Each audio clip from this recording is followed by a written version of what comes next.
సార్లు ఫోన్ చేసి అది అవతల వీధిలో ఉంది. నా ఓటు ఈతల వీధికి మారుతుంది. బెదిరింపులతో ఎవరు ఒత్తిడితో మీరు రిజైన్ చేశారు? మాకైతే ఎమ్మెల్యే ఆఫీస్ నుంచి ఒత్తిడి వచ్చిందండి. మేము చెయ్యము, వాటర్ బాటిల్ తెచ్చుకోవడానికి బయటికి వెళ్ళినా కూడా నన్ను పిలిచి మరి నువ్వు రిజైన్ చేసి సైన్ పెట్టి మళ్ళీ ఇవ్వాల్సిందే ఇల్లు అన్నారు. మా డాడీకి క్యాన్సర్ ఉంది, నేను హాస్పిటల్కి వెళ్ళాలి, నేను రాను అని కూడా చెప్పాను. కానీ ఎవ్వరూ వినలేదు వాళ్ళు. ఈ రోజు నేను మా డాడీని కూడా కోల్పోయినాను. వాళ్ళ వల్ల కూడా ఒక రకంగా వాళ్ళు కూడా కారణమే అందుకు.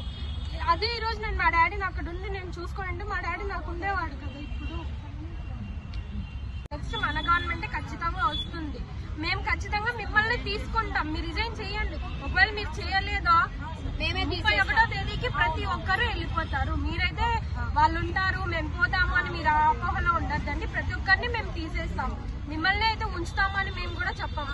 చాలా మంది అక్క వాళ్ళు ఉన్నారు, మాకు ఏజ్ లిమిట్ ఉంది, మేము రిజైన్ చెయ్యము, మమ్మల్ని మరి నెక్స్ట్ మీరు తీసుకోరన్నా కూడా మేమున్నాం, మీకెందుకు అంత భయం అవుతుంది, మేమున్నాం అని నట్టేట్లో ముంచేసేసినారు ఇప్పుడు మమ్మల్ని.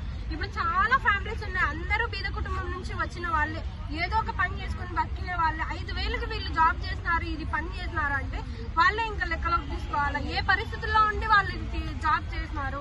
ఇక్కడికి వచ్చి రాత్రి అనక పగలనక అర్ధరాత్రి 12 వరకు కూడా మేము సర్వేలు చేసిన కాలాలు కూడా ఉన్నాయండి. రిజైన్ చేయాలా? మీరు రిజైన్ చేయకపోతే మాకేం మేము మ్యాటర్ కూడా రాయలేదు సార్. మేము మ్యాటర్ కూడా రాకుండా వాళ్ళే ప్రింట్అవుట్ ఇచ్చినారు. మాకు ప్రింట్అవుట్ ఇచ్చిన తర్వాత సంతకాలు పెట్టండి అన్నారు. రేపొద్దున మాకు మళ్ళీ జాబ్ రాకుంటే ఎట్లా అన్నా అంటే మేము మరీ ఇస్తాం మీకు, మేము వస్తే మా ప్రభుత్వం వస్తే ఖచ్చితంగా మీకు ఇస్తాము జాబ్ అని అన్నారు సార్. అందుకు వాళ్ళు చెప్పింటేనే మేము రాజీనామా చేసిండేది సార్, రిజైన్ చేసిండేది. మా బలవంతంగా మేమే సంతోషంగా ఏం చేయలేదు సార్. వాళ్ళు చెప్పిన ఒత్తిడి వల్ల మేము చేసినాం రిజైన్. ఇప్పుడు మీరు అంటే పద్ధతిగా పనిచేసిన వాళ్ళతోడు పార్టీ కార్యకర్తల మాదిరి పనిచేసిన వాళ్ళకు కూడా మీరు సపోర్టా?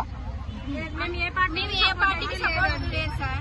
మాకు పని ఇచ్చినారు, మాకు జీతం ఇచ్చినారు, మేము మాకు జీతం ఇచ్చేదాన్ని వాళ్ళకు రుణపడి మేము పని చేసినాం అంతే. అంటే మీ వాలంటరీ వ్యవస్థకే చెడ్డ పేరు తెచ్చేలా కొంతమంది వాలంటీర్లు పార్టీ కార్యకర్తల మాదిరి పనిచేశారు. వాళ్ళ విషయంలో మీ స్టాండ్ ఏంటి? 100 మెంబర్స్ లో ఒక 10 మెంబర్స్ చెప్పమ్మా, వాళ్ళకి సపోర్ట్ వాళ్ళని మీరే ఏం సపోర్ట్? అట్లా చెడుగా చేసిన వాళ్ళకి మేము సపోర్ట్ ఇయ్యం సార్. న్యాయంగా పని చేసిన వాళ్ళకి మాత్రమే మేము సపోర్ట్ ఇస్తాం. ఏం పేరు? పథకాలు పనిచే దాంట్లో కూడా ఎవరికి కానీ తారతమ్యాలు లేకోకుండా కార్పొరేటర్స్ కన్వీనర్స్ మేము చెయ్యమన్నా కూడా బలవంతంగా వచ్చి చేయించారు. మేము ఎక్కడికో ఊరికి వెళ్ళాం, ఊరు నుంచి మీరు వస్తేనే తింటారు లేకపోతే లేదు. చేయమంటే బయటకు వచ్చినా కూడా వినకోకుండా చేయించారు. మేము ఎంత కష్టపడి మీరు మా వాలంటీర్ మా క్లస్టర్ లో వచ్చి మా వాలంటీర్ ఇట్లా చేసింది, మాకు సేవలు చేయలేదు, వాళ్ళు పార్టీ తరఫున చేశారని మీరు మా క్లస్టర్ కి వచ్చి ప్రజల్ని అడగండి. ఏం చేసింది అని అడగండి. ఏదైనా కానీ ఏ సేవైనా కానీ సర్వేలు కానీ ఏవైనా కానీ మా వాలంటీర్ పార్టీ తరఫున చేసింది అని మీరు ప్రజల్నే వచ్చి అడిగి చెప్పండి. వాళ్ళనే అడగండి, ప్రజల్నే అడగండి. మా వాలంటీర్ ఇలా చేసింది, అదే పార్టీ తరఫున చేసింది అని మీరు ప్రజల్ని అడిగి మాకు ఇవ్వండి కాల్సిందే. ఈ రోజు బలవంతంగా చేపించేసి మమ్మల్ని ఇలా చేసేసి ఇప్పుడు క్వాలిఫికేషన్ డిగ్రీలు అందరికీ డిగ్రీలు ఉండవు. 10th ఇంటర్ మధ్యలో చదువుతూ మానేసిన వాళ్ళు కూడా ఉన్నారు. ఏజ్ లిమిట్ ఉంది. ఇప్పుడు ఏ జాబ్ కావాలని ఇక్కడ చిన్న ఇండస్ట్రీస్ కూడా లేవు. కనీసం పక్కన ఏదైనా కుట్టు మిషన్ అది అట్లా ఇండస్ట్రీస్ అన్నా ఉన్నాయి. అనంతపురం ఆ ఇండస్ట్రీస్ కూడా లేదు.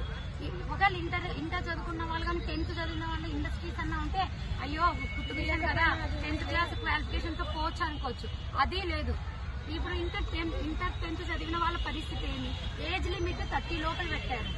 అందరూ 30 వాళ్ళే ఉన్నారు కదా. ఇప్పుడు డిగ్రీ వాళ్ళకే అన్ని ఇస్తున్నారు, మిగతా వాళ్ళ పరిస్థితి 10th చదివిన వాళ్ళంతా వేస్ట్ కదా సార్. ఇప్పుడు నేను 10th కానీ ఇంటర్ కానీ ఎవరైనా కానిలేండి, మధ్యలో చదివిన అందరూ ఎడ్యుకేటెడే ఉండరు కదా. వాళ్ళ పరిస్థితి ఏమండి? ఏం పేరమ్మా? సుకన్య.